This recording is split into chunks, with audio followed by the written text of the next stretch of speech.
শেখ শাহজাহান নেই, শেখ শাহজাহানের ভয় আর মানুষ করে না, এই জন্য আমরা রুখে দাঁড়িয়েছি। এর প্রতিকার হোক কি ভাই, প্রতিকার হোক।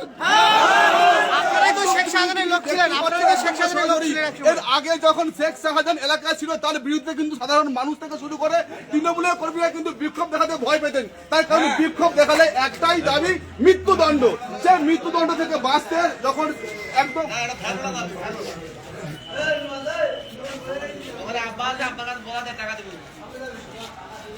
সরাসরি লাইভ দেখছেন সন্দেশখালী থেকে, একেবারে দেখানোর চেষ্টা করি সন্দেশখালী 2 নম্বর ব্লক থেকে দেখানোর চেষ্টা করছি আপনাদের সামনে। শেখ শাহজাহান নিয়ে বিক্ষোভ আর সিদ্দিক হাজি নিয়ে এসে বিক্ষোভ করছেন, দেখানোর চেষ্টা করছি আপনাদের সামনে। দীর্ঘদিন ধরে যে একেবারে এই জায়গাতে দীর্ঘদিন সময় অত্যাচার হয়েছিল।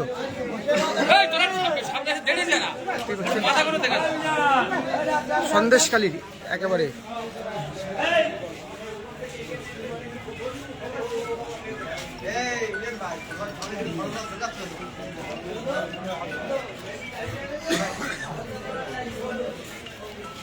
দাদা, আপনারাই তো শেখ শাহজাহানের অনুগামী ছিলেন, আজকে ভয়েতে, মারির ভয়। গ্রামের মানুষ শেখ শাহজাহানের পক্ষে ছিল না, মারির ভয়তে বিজন। একটা কথা বলে রাখি, যদি 100 ছেলে বন্দুক নিয়ে বেরোয়, গ্রামের অসহায় মানুষ কি করবে? তার পক্ষে যাবে কিনা? যেতে বাধ্য। যার ফলে গ্রামের মানুষও রুখে দাঁড়ানোর সাহস ছিল না, ওই ভয়তে রুখে দাঁড়াতে পারত। যদি গ্রামের মানুষ এক হবে কি করে? হঠাৎ করে এসে গ্রাম উজাড় করে নিয়ে তুলে নিয়ে চলে গেল। কি অন্যায় করেছে একবার দেখলো না, তুলে নিয়ে গিয়ে সরপেটা পিটলো। এখনো কি বন্দুকের ভয় দেখাচ্ছে? এখন হাজি সিদ্দিক মোল্লা দেখাচ্ছে শেখের ভয়, বন্দুকি নয়, কুরুলির ভয়। কুরুল দেখো পাবে। হাজি সিদ্দিক মোল্লা বলতে চাইছে প্রধান দুর্নীতি করে, তো প্রধান কুরুল দেখো পাতে চাইছে। সেই জন্য আমরাও চাই যে হাজি সিদ্দিক মোল্লার উপযুক্ত শিক্ষা হোক। তার জন্য আমরা দাবি করেছি প্রশাসনের কাছে তার কোনো অ্যারেস্ট করা হোক।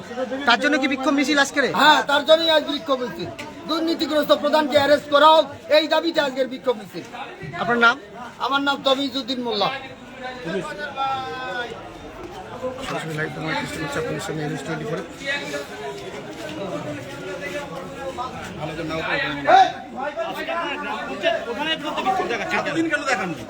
এতদিন সাহস হয়নি, শেখ শাহজাহান ছিল, হুমকির ভয়তে আমরা পিছিয়েছিলাম।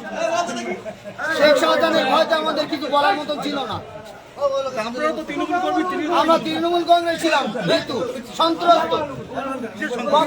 কখন শেখ বাহিনী এসে তুলে নিয়ে গিয়ে সরকারটা ফিরবে। দুর্নীতি, কাজ না করে টাকা তুলে নেওয়া। 2 কোটি 38 লক্ষ টাকা জব কার্ডের টাকা, নদী বাঁধের টাকা, ধামাখালী এই ঝুপকালি থেকে, পূর্ব ঝুপকালি থেকে রামপুর বাজার পর্যন্ত, রামপুর বাজার না আমাদের সীমানা পর্যন্ত, নষ্টরপাড়া আমাদের সীমানা, এই পর্যন্ত টোটাল 2 কোটি 38 লক্ষ টাকা কাজ না করে হাজি সিদ্দিক মোল্লা তুলে নিয়েছে শেখ শাহজাহানের নাম করে। আপনার কাছে কি প্রমাণ আছে? আমার কাছে সমস্ত প্রমাণ আছে। কাজ করিনি তার প্রমাণ আছে, কাজ করিনি তার প্রমাণ আছে আমার। এতদিন আপনারা কোথায় জানাবো? জানালে মার খেতে হবে, জানালে মার খেতে হবে। কেন মার খেতে যাও? আজ কেন বিক্ষোভ দেখাচ্ছে? আজকের আমাদের মানুষ সজাগ হয়েছে।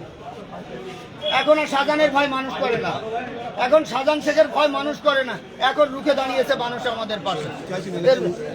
উন্নয়ন হোক, আমরা চাইছি উন্নয়নের টাকা বাড়ি ঢুকে যাবে, এটা করতে দেব না। উন্নয়নের টাকা, উন্নয়নের গ্রামের উন্নয়নের কাজ হোক। হাজি সিদ্দিক মোল্লার বাড়িতে এটিএম টিউবওয়েল 12 লক্ষ টাকার জেলা পরিষদের টিউবওয়েল, সেটাও তার বাড়িতে বসানো আছে। গিয়ে দেখলে প্রমাণ পেয়ে যাবেন যে এটা আমরা মিথ্যা বলছি কিনা। 12 লক্ষ টাকার এটিএম টিউবওয়েল তার বাড়িতে বসানো আছে।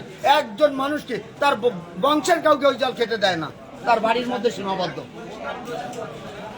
আজকে বিক্ষোভ থেকে পঞ্চায়েত প্রধানের আমরা চাই দুর্নীতিগ্রস্ত প্রধানের অ্যারেস্ট করা হোক। আমরা আজকে এই প্রতিবাদের একমাত্র উদ্দেশ্য হাজি সিদ্দিক মোল্লাকে অ্যারেস্ট করা হোক, তার প্রতিবাদে। আমার নাম তমিজউদ্দিন মোল্লা, আমি 12 বছরের মেম্বার, এক্স উপপ্রধান।